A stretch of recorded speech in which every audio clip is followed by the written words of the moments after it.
جہنم میں گرایا گیا پتھر 70 سال بعد جہنم کی تہہ میں پہنچتا ہے۔ جہنم کے ایک احاطے کی 2 دیواروں کے درمیان 40 سال کی مسافت کا فاصلہ ہے۔ جہنم کو میدان حشر میں لانے کے لیے 4 ارب 90 کروڑ فرشتے مقرر ہوں گے۔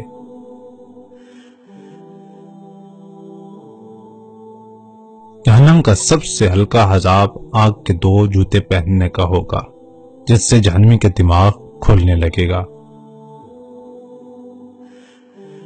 جہنمی کی ایک داڑھ احد پہاڑ سے بھی بڑی ہوگی۔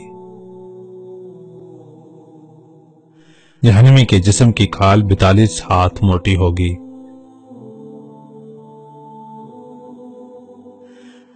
جہنمی کے دونوں کندھوں کے درمیان تیز سوار کی 3 دن کی مسافت کا فاصلہ ہوگا۔ دنیا میں تکبر کرنے والوں کو چونٹیوں کے برابر جسم دیا جائے گا۔ جہنمی اس قدر آنسو بہائیں گے کہ ان میں کشتیاں چلائی جا سکیں گی۔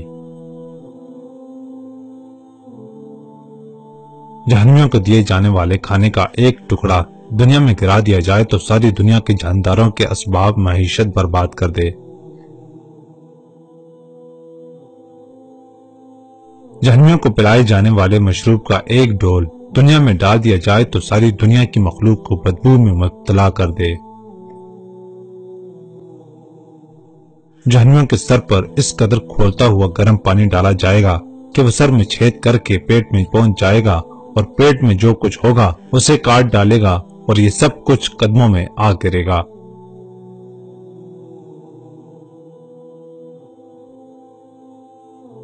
کافر کو جہنم میں اس قدر سختی سے ٹھونسا جائے گا جس قدر نیزے کی انی دستی میں سختی سے گاڑی جاتی ہے۔ جہنم کی آگ شدید سیاہ رنگ کی ہے، جس میں ہاتھ کو ہاتھ سجائی نہ دے گا۔ جہنمیوں کو آگ کے پہاڑ سہود پر چڑھنے میں 70 سال لگیں گے، اترے گا تو پھر اسے چڑھنے کا حکم دیا جائے گا۔ جہنمیوں کو مارنے کے لیے لوہے کے گرز اتنے وزنی ہوں گے کہ انسان اور جن مل کر بھی اسے اٹھانا چاہیں تو نہیں اٹھا سکتے۔ جہنم کے سام قد میں اونٹوں کے برابر ہوں گے اور ان کے ایک دفعہ ڈسنے سے کافر 40 سال تک اس کے زہر کی جلن محسوس کرتا رہے گا۔ جہنم کے بچھو قد میں خچر کے برابر ہوں گے، ان کے ڈسنے کا اثر کافر 40 سال تک محسوس کرتا رہے گا۔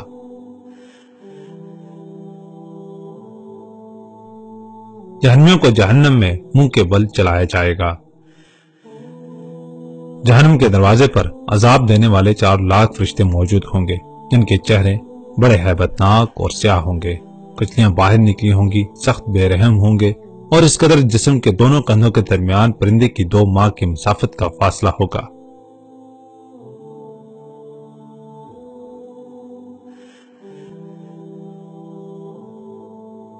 یہ ہے وہ ہولناک اور المناک عقوبت خانہ آخرت جس کا قرآن مجید اور احادیث مبارکہ میں بار بار جہنم کے نام سے ذکر کیا گیا ہے۔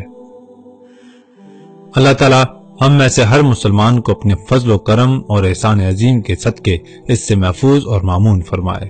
بے شک وہ بڑا بخشنے والا اور رحم فرمانے والا ہے، اور جو چاہے وہ کرنے پر قادر ہے۔ آمین۔ اس ویڈیو کو اپنے دوستوں کے ساتھ ضرور شیئر کریں تاکہ کوئی گناہ کا راستہ چھوڑ کر نیکی کی راہ پر چل پڑے۔